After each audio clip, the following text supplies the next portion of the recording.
brutality that's more visible, I guess, these days. So we were kind of challenged with bringing that narrative back to our own cities and really understanding and digging up the root causes, like I said, of police brutality and some of the other things that affect the Black community. And so we were just wanting to be conscious of the things that lead up to cases of murdering unarmed youth and or adults. And that's not isolated to a single place like Ferguson, that there are things that happen in cities all over the world, really, that can be addressed proactively before things like that happen. And so in a real sense, I think, Pastor Walker, what we've said in reference to this movement is that this movement might have a new name, but this is not a new movement, because there has always been protests against the deprivation and the killing of African Americans and the killing of, and when you look back into the history. But I think that what they've done with this organization is to sort of highlight that, to make people know that this did not just start with the shooting of this person, but this has been going on, even though it might have been under a new name. Ida B. Wells, when she talked about lynching and et cetera, Black Lives Mattered in 1920, or before the end of the Civil War and et cetera. And so I think that that is all part of the African American culture and the response to African Americans in this society. Is that what we're saying? Yeah, because kind of, like you said, it's been in existence for forever. You can say, you know, you can take this thing all the way back to slavery, and proving right there that Black lives really didn't matter in terms of it as being a life. It mattered in terms of being a more of a commodity or a means to an end. But you know, when of course when slavery was abolished and everything like that, then there was actually really no further use for the Black man, especially in America, because they were no longer needed to produce the financial resources and the things that was necessary to keep this country flowing in various areas. So the lives didn't really matter. So it's been going on for years, but when you got the advent of social media to begin to, you know, the internet and social media, it makes everything seem to be a little smaller, brings the world closer together, and then you're able to see something in Nashville, Tennessee. You're able to sit in Nashville, Tennessee, and to visualize something that's taking place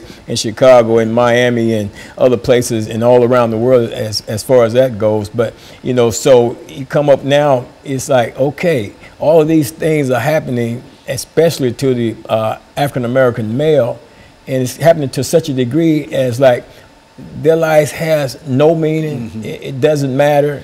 You know, you can go out and you can assault, you can kill an African-American male and just walk away from it. Police cover it up, court systems cover it up, everybody's sweeping it under the rug. You know, and it's like it doesn't matter. Then, you know, groups are coming together and they're stepping out in terms of marching and protesting, and then a little while later, you know, that fades away, and then until something else comes up, and then, you know, we're out there on the forefront again. But I think when you talk about a movement, it's something that's ongoing and stuff like that, and it's continuously getting its strength because of it's continuously being fed negative situations that keeps this Black Lives Matter movement moving forward, you know, and addressing these issues. Because I mean, the African American male is really struggling out here, you know, to be significant, you know, in spite of, you know, many of the accomplishments, you know,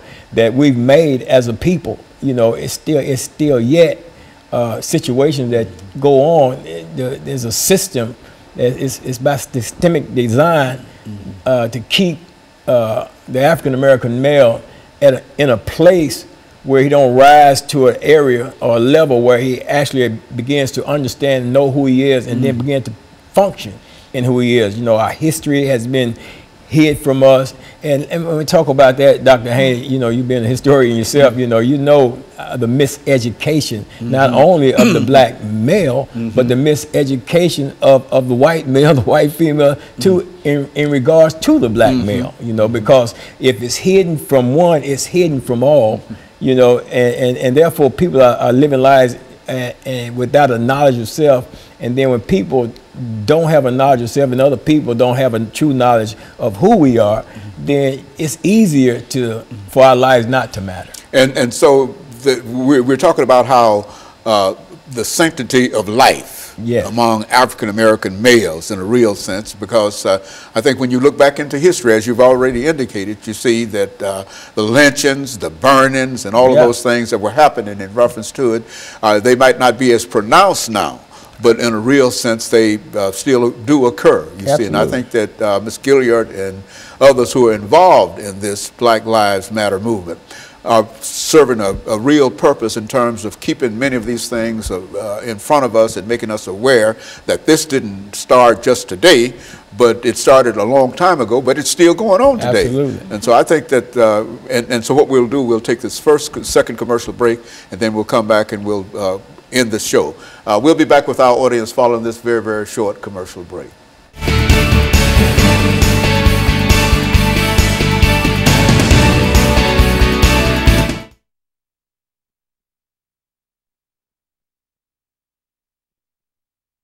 That's what you do. Put a little passion in it. Ain't nobody say about what you say. Just put some passion in it. Yes, you fill up the slot, yeah, just fill up some time. You know, especially now, you know, in terms of you being an African American female, and your advocacy when it comes to Black Lives Matter is really focused mainly on the male, because that's where the attention has been drawn. That is, I guess that's a public perception, but Black Lives Matter as a network is focused on centering the woman in leadership. Just talk about women involved. Make us know that, you know, this, and that's what I was thinking about when we thought in terms of bringing a male and female here, that a female would probably have some additional insight into their treatment, for example, by others, you know, and by both blacks and by whites. And so you want to challenge, you want to deal with that? Yes. So we'll start off. So we'll have 10 minutes, and when we come back, we'll throw that idea down to you, and you talk about it as long as you wish, and then when you get through, you'll pick up on what you're doing. Yeah, because that's like you said, that's the misperception. 30 seconds. You think it's all about, you know. So you can just share some here.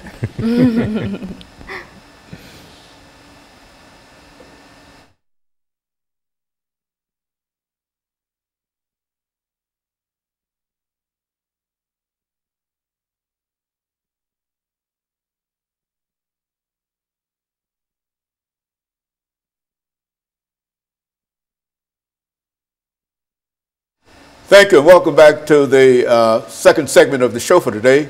We're talking to Pastor Walker and Ms. Gilliard in reference to some of the challenges faced by African American youth.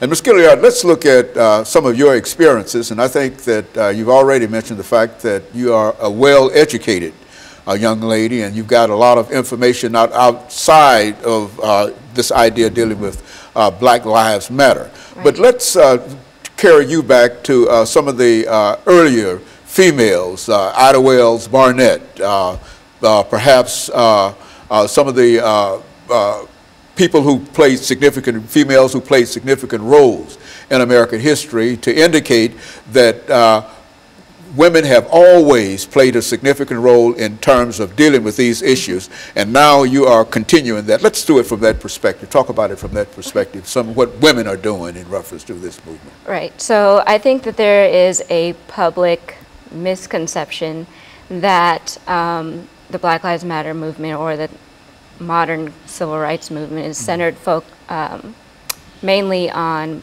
black males. While black males and their health, I guess, here in America and beyond is very important, I think it's time that we focus and center the female again. In the past, in civil rights movement, and even before that, females have always, or women, I'm going to say women, have always played an important role in movements, in social change, fighting for justice and things like that. But the reason why we want to focus women now is because our voices have always kind of been suppressed at the, or for the cause of uplifting the male voice or putting it on a higher value than a woman's voice. But recently I actually saw a lecture, or went to hear a lecture by Diane Nash, who played an important role in the civil rights movement here in Nashville. She actually went and graduated from Fisk and played an important role in the lunch counter sit-ins and things.